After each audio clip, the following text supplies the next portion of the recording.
කලින් වීඩියෝ එකේදී කතා කරා පුතේ පළවෙනි ප්‍රශ්නය ඔයාලගේ O level පළවෙනි ප්‍රශ්න පත්‍රයේ පළවෙනි ප්‍රශ්නයට එන්න පුළුවන් විදිහේ ප්‍රශ්න මොනවාද කියලා. ඉතින් ඔයාලට ඒ වීඩියෝ එක බැලුවේ නැත්නම් ඒක ගිහිල්ලා බලන්න පුතේ. ඒක බලලා මේක බලන්න ඉන්න. ඒ වගේම මම ඒ වීඩියෝ එකේදීම දෙවෙනි ප්‍රශ්නයට එන්න පුළුවන් ප්‍රශ්න වල පළවෙනි ප්‍රශ්නය කරා. හරිද? ඒක අපි ටෙන්සස් ගැන ඉගෙන ගත්තා. සිංගියුලර් ඒ වගේම ප්ලූරල් ගැන ඉගෙන ගත්තා. ඇක්ටිව් වොයිස්, පැසිව් වොයිස් ගැන ඉගෙන ගත්තා. ඒ වගේම මෙතන පුතේ වැරද්දක් වෙලා තිබුණා මේක පර්ෆෙක්ට් වෙන්න ඕනේ. අකුරු දෙක මාරු වෙලා. ටෙන්සස් ගැන අපි ඒක ඉගෙන ගත්තා නේද? අපි ඊළඟ ප්‍රශ්නෙට යමු. ඊළඟ ප්‍රශ්නේ තියෙනවා පුතේ ඒකෙත් අපිට හිස්තැනට සුදුසු වචනය දාන්න තියෙන්නේ. හැබැයි මේකේ දාන්න තියෙන්නේ මොනවාද? Read the following news item and fill in the blanks selecting the correct preposition. මේ ප්‍රෙපොසිෂන් පුතාලට ටිකක් අමාරුයි වගේ හිතෙනවා ඇති. මොකද ඔයාලා ඔය මේ අපි ගත්තොත් on කියන එක උදාහරණයකට on කියන එක එක එක තැන්වල එක එක විදියට තියෙනවා නේද? එක තැනක කියනවා ටීචර්ස්ලා on කියන එක දාන්න දිනයන් එක්ක කියලා. ඊට පස්සේ තව තැනක කියනවා මොකක් හරි මත උඩ තියෙනවා නම් ඒකටත් on දාන්න කියනවා. ඒවා හරි පුතේ. මොකද මේ ප්‍රෙපොසිෂන්ස් වලට ඉංග්‍රීසි වල මේ නීති නැහැ ඒවා භාවිතයේදී. ඉතින් ඒවා එක එක තැන්වල එක එක විදියට භාවිත වෙනවා.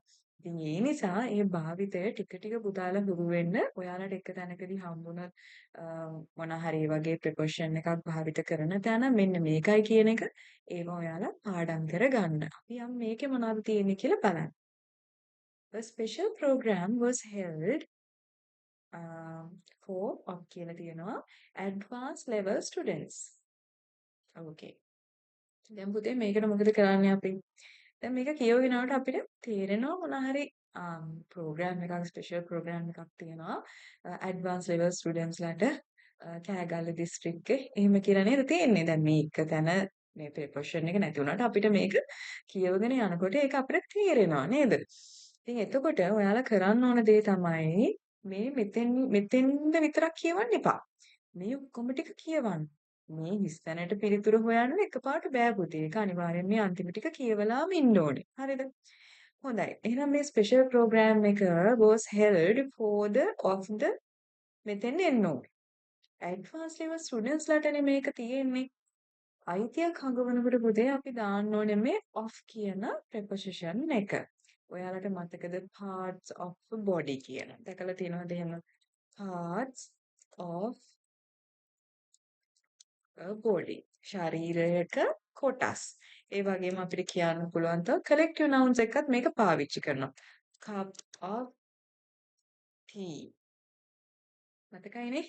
එතකොට ගණන් කරන්න බැරි නාම පදත් එක්කත් මේ of එක පාවිච්චි කරනවා. අනිත් එක තමයි අපි යම්කිසි දෙයක අයිතියක් හැඟවීමට මේ of කියන preposition එක භාවිත වෙනවා. පුතාලට O level වලදී ගොඩක් තැන්වල මේ of කියන එක යූස් කරන්න එතනදි මතක තියාගන්න අයිතියක් කියනකොට තමයි අපි මේ of කියන එක යූස් කරන්නේ. හරි? ඊළඟ එක. දැන් මේ කට්ටිය අයිති වෙන්නේ කෑගල්ල දිස්ත්‍රික්කයට නේද? එහෙනම් මොකක්ද එන්නේ? 2 නෙවෙයිනේ. ඔන්න කෑගල්ල ගියා නම් අපිට 2 දාන්න පුළුවන්. හැබැයි මෙතන කෑගල්ලට තමයි මේ ඇඩ්වාන්ස් ලෙවල් ස්ටුඩන්ට්ස්ලා අයිති වෙන්නේ. ඒ කියන්නේ ප්‍රෝග්‍රෑම් එක තිබිලා තියෙන්නේ එහෙ. කවදද පුතේ මේ ප්‍රෝග්‍රෑම් එක තිබිලා තියෙන්නේ? recently. මෙන්න මේවා ලියලා තියාගන්න. මේකෙන් කියන්නේ මෑතකදී කියන තේරුම. ඉතින් මේවා පරණ පේපර්ස් වල පාස් පේපර්ස් වල ඔයාලට බැලුවොත් මේ වචනේ මේ විදිහටම තියෙනවා. හරි. ඉතින් ඒ නිසා මේවා හොඳට ලියලා පාඩම් කරගන්න සහ O level එහෙම අමාරු විෂයක් නෙවෙයි ඔයාලා හරියට මේවා පාඩම් කරගත්තොත්. ඊට පස්සේ තියෙනවා educate them. එතනදී කියලා දෙන්නම්. මෙතන තව grammar point එකක් තියෙනවා. ඔයාලට ඉගෙන ගන්න. මම මෙතන පහලින් ලියන්නම්. ඔයාලා දැක්කොත් පුතේ මේ to කියලා මේ preposition එක දැක්කොත්. ඊට පස්සේ ඔයාලට තියෙනවා ක්‍රියාපදයක්. මේක ගොඩක් papers වල තිබිලා තියෙනවා past papers වල ලියන්න. ඔයාලා දාන්න ඕනේ V1. දැන් ඔයාලට හිතෙනවද මොකද්ද මේ V1 කියන්නේ කියලා? හොඳයි. මම කියලා දෙන්නම් V1 කියන්නේ මොකද්ද කියලා. V1 කියන එකට මම ඔයාලට උදාහරණයකට ගන්නවා drink කියලා. ඊට පස්සේ V2 එකට මම කියනවා drank කියලා. දැන් ඔයා දන්නවනේ මොකද්ද මම ලියන්නේ කියලා. පස්සේ ඊළඟ එක drunk කියලා කියනවා. මම මේ drink කියන එක ගත්තේ පුතේ මේකේ වචන තුන් විදියක් නිසා ඔයාලට මතක තියාගන්න ලේසියි. drink කියලා කියන්නේ බොනවා. ඒ කියන්නේ පුතේ V1 කියලා කියන්නේ වර්තමාන කාලය. හරි? present tense එකට අයත්. එතකොට V2 කියලා කියන්නේ අතීත කාල. අතීත කාලෙන් drank කියලා කියන්නේ බිව්වා. අතීත කාලයට තමයි අයත් වෙන්නේ. ඊට පස්සේ V3 කියලා කියන්නේ past participle වලට. ඒ කියන්නේ සිංහලෙන් කියන්නේ අනතීත කාල කියලා වෙන්න ඕනේ මං හිතන්නේ. ඒකේ අදහස තමයි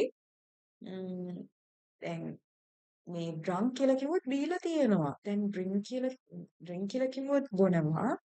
drank කියලා කිව්වොත් බිව්වා. මට කාලේ මතකයි බිව්ව. හැබැයි මං drunk කියලා කිව්වොත් මට මම කොයි කාලෙද බිව්වේ කියලා මතක නැහැ. කරපු ක්‍රියාව විතරයි මතක. එතකොට පුතේ ඔයා යම් ක්‍රියාවක් කරනවා. ඒ ක්‍රියාව වර්තමානයේදී කරන ක්‍රියාවක් නම් ඔයාට V1 කිනොත් ඒක අතීත කාලයේදී කරලා ඉවරයි. ඒ වගේම ඔයාට ඒක කරපු දිනය මතකයි නම් ඔයාට drank කියලා කියන්න පුළුවන්. නැත්නම් V2 එකෙන් දාන්න පුළුවන්. කරපු කාර්ය මතකයි.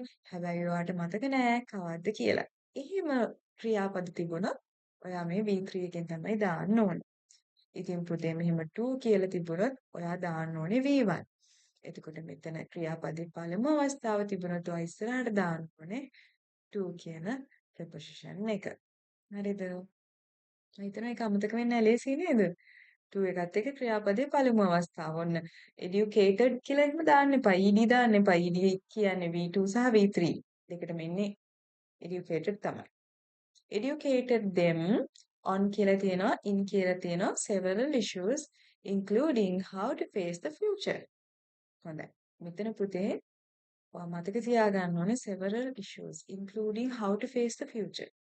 ඒ කියන්නේ මොකක් හරි දෙයක් ගැන නේද මේ කතා කරන්නේ? topic එකක් ගැනනේ නේ. හරි යම්කිසි දෙයක් ගැන. ඉතින් එහෙම topic එකක් හරි යම්කිසි subject එකක් ගැන හරි කතා කරනවා නම් අපි අනිවාර්යයෙන්ම දාන්න ඕනේ on කියන preposition එක. මොකක් හරි මාතෘකාවක් වෙන්න පුළුවන්. ඒ කියන්නේ අපි උදාහරණයකට ගමුකෝ. දැන් තියෙන තාක්ෂණය ගැන වෙන්න පුළුවන්. එහෙම නැත්නම් දැනට තියෙන අපරාධ ගැන වෙන්න පුළුවන්. ඕනම දෙයක්. එහෙම නැත්නම් ඔයාගේ ඉස්කෝලේ තියෙන සබ්ජෙක්ට් එකක් ගැන වෙන්න පුළුවන්. මේ හැම එකක් ගැනම ඔයා කතා කරනවා නම් ඔයා ඒක ඉස්සරහට දාන්න ඕනේ on කියලා. හරි? How to face the future by with confidence. මේකට පුතේ එන්නේ මොකක් කියලාද හිතන්නේ? ඔයා මේ by කියන එක දැකලා තියෙනවා passive voice වල නේද? ඒ කියන්නේ විසින් කියන අර්ථයනේ. අපි කියනවා තව තැනකදී පාවිච්චි කරනවා අපි බස් එකෙන් ඉස්කෝලේට යනවා නම් අපි කියනවා by bus කියලා නේද? කාර් එකෙන් යනවා නම් by car කියලා කියනවා. එතකොට මේ with පාවිච්චි කරන්නේ කොහෙදද? with පාවිච්චි කරනවා පුතේ මේ tools වල ඔය එක tools තියෙන බඩු බාහිරාතිය ඒවා ඔය knife එක වෙන්න පුළුවන්. මොනවා හරි tool එකක් නම් අපි ඒක use කරනවා නම් අපිට ඒක with කියලා පාවිච්චි කරන්න පුළුවන්. ඒ වගේම with පාවිච්චි කරනවා පුතේ මොනවා හරි දෙයක් යම්කිසි දෙයක ආකාරයක් කොහොමද උනේ කොහොමද මුණ දෙන්නේ ඒක කොහොමද කරන්න යන්නේ ඒ වගේ දේවල් වලදීත් අපි මේ with කියන එක පාවිච්චි කරනවා. ඒ වගේ කෙනෙක්ගේ attitude එකකුත් අපි මේ attitudes ගැන කතා කරනකොට ඒවත් එක්කත් අපි with කියන එක පාවිච්චි කරනවා. එතකොට දැන් confidence එක කියලා කියන්නේ දැන් මෙයාගේ තියෙන ගුණයක් නේද දැන් කියන්නේ අපි කොහොමද අපි ආත්ම විශ්වාසයකින් මේ අපේ අනාගතයට මුහුණ දෙන්නේ. එහෙනම් අපිට බය දාන්න බැහැනේ. අපි බය දැම්මොත් ඒක මෙතෙන්ට ගැලපෙන්නේ නැහැ. මෙතෙන්ට වඩාත් ගැලපෙන්නේ මොකක්ද? with කියන එක. මොකද ඒක තමයි යම්කිසි දෙයක් කොහොමද කොයි ආකාරයකටද මුහුණ දෙන්නේ නැත්නම් යම්කිසි ඇටිටියුඩ් එකක් ගැනනේ ඒකෙන් with එකත් එක්ක අපි දාන්නේ සමග කියන එක නේද? සමග කියන එකටත් අපි මේ with කියන එකම තමයි දාන්නේ. ඒතර වඩාත් ගැලපෙන්නේ මේ with කියන එක. හරිද? මම ඉතින් මේවා වැඩියෙන් ගොඩක් දුරට කතා කරන්න යන්නේ නැහැ පුතේ. මම කලින් වීඩියෝස් මේවා ගැන කරලා තියෙනවා. ඉතින් මෙතනදි තේරෙන්නේ නැති කෙනෙක් ඉන්නවා නම් ඒ විස්තරාත්මකව කරලා තියෙන වීඩියෝස් කලින් තියෙනවා. ඒවා ගිහිල්ලා බලන්න පුළුවන් channel එකේ පහළට. ඕකේ අපි යමු ඊළඟට. හොඳයි.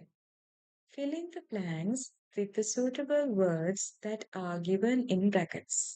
අපිට කියලා තියෙනවා brackets වල වචන දීලා තියෙනවා. අපිට හරි එක තමයි තෝරන්න ඕනේ වඩාත්ම ගැළපෙන එක මේ හිස්තැන් වලට.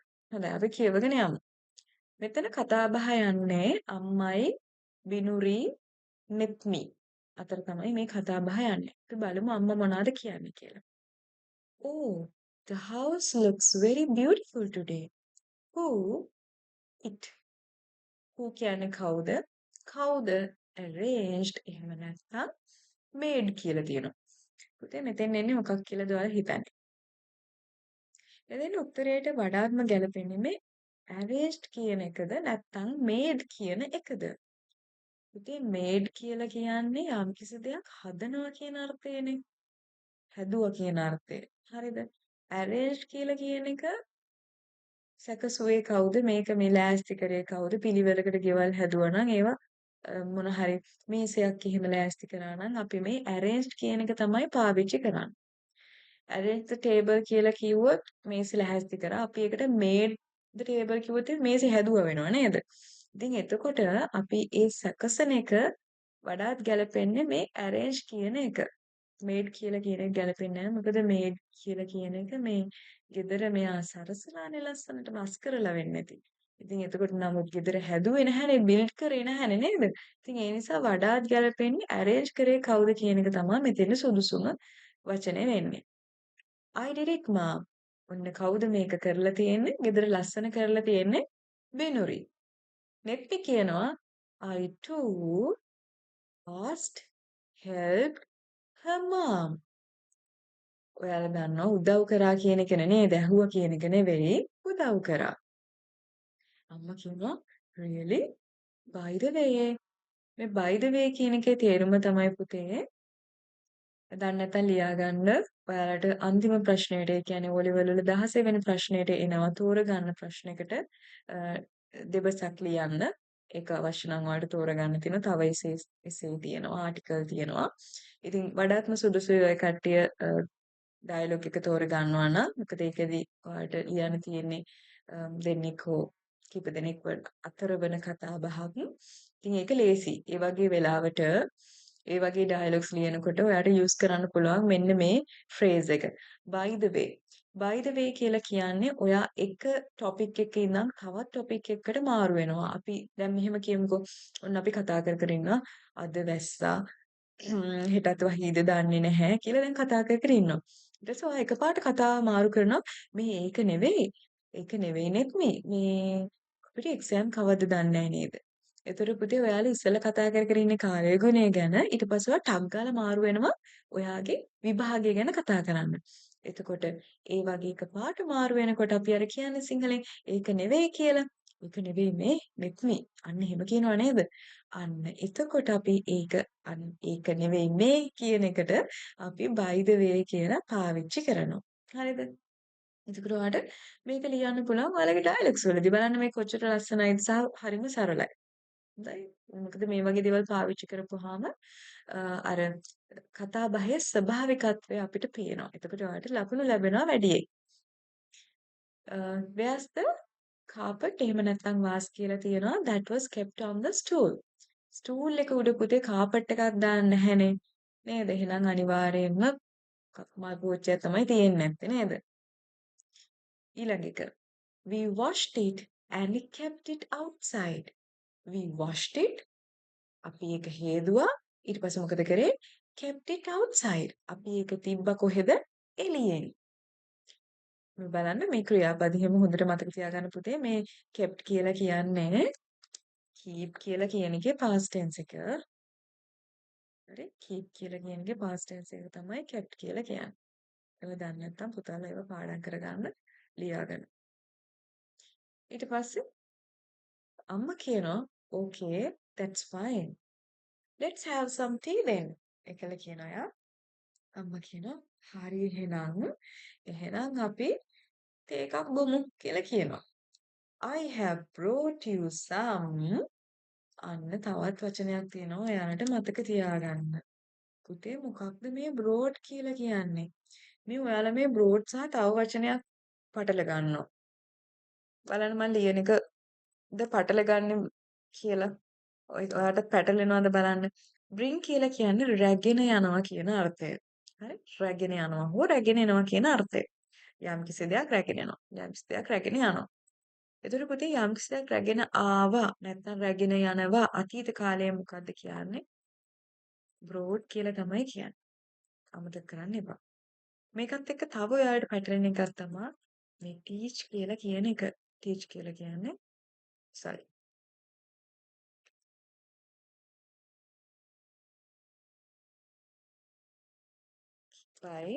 by කියලා කියන එක. by කියලා කියන එක ඒ කියන්නේ අපි මිලදී ගන්නවා කියන එකනේ. මිලදී ගන්නවා. නේ present tense වලින්. එතකොට මිලදී ගත්ත කියන එක අපි කියන්නේ bought කියලා. R එක නැහැ. හරිද? ඔයාලට ඔය taught කියන කොටත් මේ විදිහට තමයි එන්නේ. එතකොට මෙතෙන්ට එන්නේ ඒ අකුර. ඉතින් ඒකත් එක්කත් ඔයාලට මේක පැටලෙනවා. පටල ගන්න එපා. මේ bring කියලා කියන එකේ R එක තියෙනවා. ඉතින් මෙතනත් R එක තියෙනවා. හරි? ඒතර මෙතන නැහැ. ඔයාලා ලියනවා by කියන එකේ past tense එක පුතේ brought කියලා තමයි ලියලා තියෙන්නේ බහුතරයක්. 80%ක්ම ලියන්නේ මේ විදිහට මට හම්බෙලා තියෙන. ඒක පටල ගන්න එපා. bring කියලා කියන්නේ රැගෙන යනවා. ඉතින් brought කියලා කියන්නේ ඒකේ past tense. ඒකට R එක තියෙනවා. by කියලා එකේ past tense මිලදී ගත්තා කියන එක තමයි මේ bought කියලා දින. ඔය dialogue එහෙම ලියනකොට ඔයාලට ගොඩක් වෙලාවට මේක ඕන වෙනවා. හරි bought කියලා ලියන්න. taught කියන එකත් මෙතෙන්ද ඉතුරු ටික එහෙමම තියෙන්නේ. ඉතින් එතකොට ඔයාලට මතක තියාගන්නත් ලේසි. පුතාලට මතක තියාගන්න ලේසි වෙන්න මම මේ හරියෙන් ලියන්නම් මේ ටික ඔක්කොම නේද? එතකොට ඔයාලට ලියා ගන්න පුළුවන්. නැත්තම් මම එතනින් ලියපුවාම ඔයාලට පැහැදිලි නැති වෙයි. මම මෙතනින් ලියන්නම්. ඔය කටිය මාත් එක්ක ලියා ගන්න. bring කියන එකේ past tense තමයි brought කියලා කියන්නේ. ඊට පස්සේ by කියන එකේ past tense එක තමයි පුතේ brought කියලා කියන්නේ R එක නැහැ. ඊට පස්සේ මම teach කියන එකක් දෙන්නම්. teach කියන එකේ past tense තමයි අපි taught කියලා කියන්නේ. මේ ටික හොඳට පාඩම් කරගන්න. මේවා අනිවාර්යයෙන්ම ඔයාලට භාවිත කරන්න වෙනවාමයි. ඉතින් ඒ හින්දා මේවා පටල ගන්න එපා. හරි. ওই ටික ලියාගෙන පාඩම් කරගන්න. මම කැමතියි ඔයාලට පුළුවන් නම් මේ papers print කරලා මාත් එක්කම කරන්න පුළුවන් නම් තවත් හොඳයි. එතකොට කට්ටියට ඒක ඇහැටත් හුරු වෙනවා. ඔයාලට කරලා ඉවර වෙලා මගේ මේ මම ඩිස්කස් කරනකොට ආන්සර්ස් චෙක් කරගන්න පුළුවන්. මම හිතපු විදිහට ඔයාලත් හිතුවද කියලා බලන්න පුළුවන්. ඉතින් ඒ නිසා එහෙම කරනවා නම් ගොඩක් හොඳයි. Okay. අපි යමු ඊළඟ එකට. I have brought you some ඔන්න අම්මා අරගෙන ආවලු රැගෙන ආවලු මොනවාද some papaya ඊට පස්සේ තියෙනවා buns for tea. මේ තේ වලට අපි පළතුරු ගන්නෙ නැහැ නේද? තේ වලට ගන්නෙ මොනවා හරි බිස්කට් හරි ඔය වගේ දෙයක් නේද? පළතුරු කවදාවත් ගන්න නැහැ. ඒ නිසා අනිවාර්යෙන්ම buns කියන එක. හරි. මම හිතනවා ඒක ඔයාලට ක්ලියර් ඇති කියලා. මොන හරි දෙයක් මොනවම හරි දෙයක් තේරුම් නැත්නම් හරි නැත්නම් මොන හරි තව දෙයක් අහන්න ඕන නම් මගෙන් මට මෙසේජ් එකක් දාන්න පුළුවන්. පළවෙනි නම්බර් එක දාලා තියන්න. Okay. ඊළඟ එක. Wow. How nice of you, mom. බිනුරි කියනවා ඊට පස්සේ come and engage join us for tea. දැන් ඔයාලා හිතන්නේ මේකට මොනව එනවැද්ද? මොකක්ද උත්තරේ එනවැද්දේ? දැන් ඉතින්ද engage කියන එකයි join කියන එකේ දෙකම තියෙන ටිකක් එක හා සමාන අදහසක් තමයි. නමුත් මෙතෙන්ට වඩාත් ගැලපෙන්නේ මොකද්ද පුතේ? ඇවිල්ලා එන්නලු come කියලා කියනවා අපි අනක් දෙනවා ඕඩර් එකක් දෙනවා එන්න කියලා. එන්න ඊට පස්සේ ask for tea කියලා කියනවා. අපිත් එක්ක එකතු වෙන්න කියලානේ කියන්නේ නේද? එතකොට engage කියලා කියන එක පුතේ ටිකක් ඒක ටිකක් මොනවා හරි එක යෙදිලා ඉන්නවා වගේ දෙයක්නේ. නියැලී ඉන්නවා වගේ කාරණා ඒ අදහසක් එන්නේ. එතකොට ගොඩක්ම ගැලපෙන්නේ join කියන එක නේද? join කියලා කියන්නේ එකතු වෙන්න කියන අර්ථනේ අපිත් එක්ක එකතු වෙන්න කියන එක නේද? වඩාත්ම ගැලපෙන්නේ නිකන් නියැලී ඉන්නවා. ඊ නැත්තම් යෙදී සිටිනවා වගේ අදහසක් නෙවෙයි engage කියන එකෙන් එන්නේ. අපි සරලව කියන්නේ ඇවිල්ලා එකතු වෙන්න. එතන එකතු වෙනවා කියන අර්ථයේ තියෙන join කියන එකත් එක්ක. ඉතින් එතකොට ඒකට උත්තරේ වෙන්න ඕනේ අනිවාර්යයෙන්ම join. okay. මොන හරි වැඩක නියැලී ඉන්නවා නම් ඔයාලට මේ engage කියන එක දාන්න පුළුවන්. හරි? sure. sister. හරි. ඔන්න අපේ ඒ ප්‍රශ්නේ ඉවරයි. යනවා ඊළඟ එකට. හතරවෙනි එකට. හතරවෙනි එක අපි බලමු මොනවද තියෙන්නේ කියලා. ඔන්න ඒකෙත් තියෙනවා අර වගේම වචන දෙකක් දීලා හරි පිළිතුර තෝරන්න. ඒකෙත් අපිට වඩාත්ම ගැළපෙන එක තමයි පුතේ තෝරන්න තියෙන්නේ. හරිද? සමහර වෙලාවට පුතේ මේ අන්ඩර්ලයින් කියලා තියෙන්න පුළුවන්. එහෙම වුණොත් මේ වගේ මේ ගිහිල්ලා ලියන්න එපා. අන්ඩර්ලයින් කරලා විතරක් උත්තරේ පෙන්වන්න. හැබැයි එහෙම මුකුත් නැත්තම් ඔයාට පුළුවන් ලියන්න right කියලා තිබුණොත් නැත්තම් මේ වගේ fill in the blanks කියලා තිබුණොත් අන්ඩර්ලයින් කරන්න කියලා නැතුව then you have to write the answer. But if they ask to underline the correct answer, you have to underline. හරිද? එම පටල ගන්න එපා. එහෙම ඔයා කියලා තියෙන දෙයට වඩා වෙන ඔපොසිට් දෙයක් කරලා තිබුණොත් එහෙම සමහර විට ඔයාට ඔයාගේ ලකුණු නැති වෙන්න පුළුවන්. රිස්ක් එකක් ගන්න එපා ඉතින්. හරිද? ඒ නිසා අහලා තියෙන එකට ඒ විදිහට කරන්න. 1. The old lady who is sitting next to me cannot hear anything. ඔන්න ඕල් ලේඩි කෙනෙක් ඉන්නවා. වයසක ගෑනු කෙනෙක් ඉන්නවා. මට එහා පැත්තේ වාඩි වෙලා එයාට මොකද වෙලා තියෙන්නේ? cannot hear anything. මොනවාද? කිසිම දෙයක්. anything කියලා කියන්නේ කිසිම දෙයක්. කිසිම දෙයක් මොකද? බෑලු මොනවාද? අහන්න බැරිලු. එයාට කිසිම දෙයක් ඇහෙන්නේ නැල්ලු. ඉතින් ඇහෙන්නේ නැත්තම් පුතේ මොනවාද මේකෙන් එන්නේ? she is blind or deaf. blind කියලා කියන්නේ මොකද? blind කියලා කියන්නේ අන්ධයි. දැන් ඇහෙන්නේ නැති කෙනාට ඇහෙන්නේ නැහැ කියන්නේ අන්ධයි කියන එක නෙවෙයි. අන්ධයි කියන්නේ ඇස් පේන්නේ නැහැ. cannot see anything නේද? hear නෙවෙයිනේ. ඇස් දෙක පේන්නේ නැත්නම් ඔන්න මෙතන තියෙනවනේ cannot see anything කියලා. see anything නම් එහෙනම් blind. හැබැයි මෙතන ඇහෙන්නේ නැති නිසා අපි මෙතෙන්ට answer එකට දාන්නේ deaf කියලා. මේක තමයි answer එක. okay next. Second, there's nothing at all in the box. It is empty packed.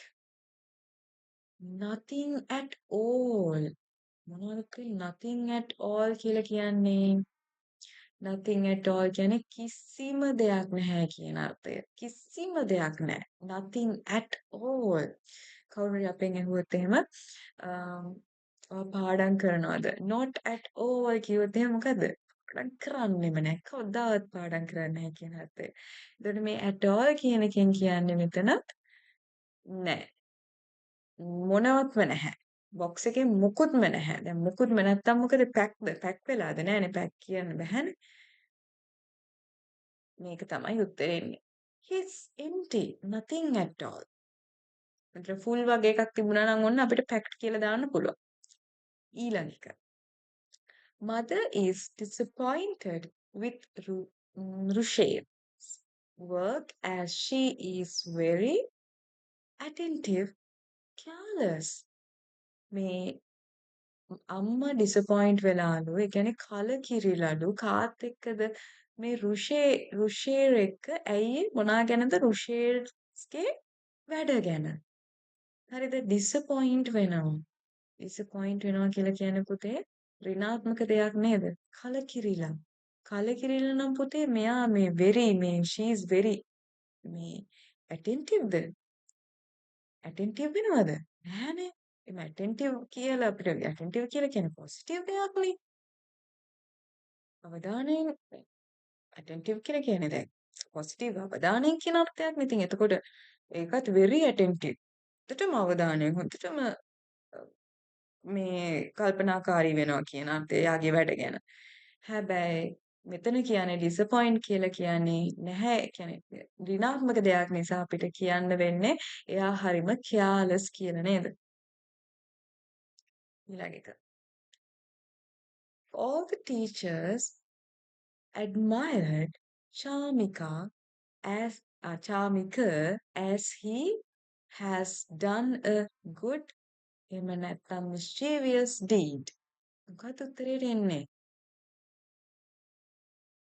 මොකද පුතේ එතකොට එන්න ඕනේ. දැන් මෙතන කියන්නේ මේ හැම ටීචර් කෙනෙක්ම ඇඩ්මයර් කරනවා කියලා කියන්නේ අ, අනේ මේ ළමයා හරි හොඳයි.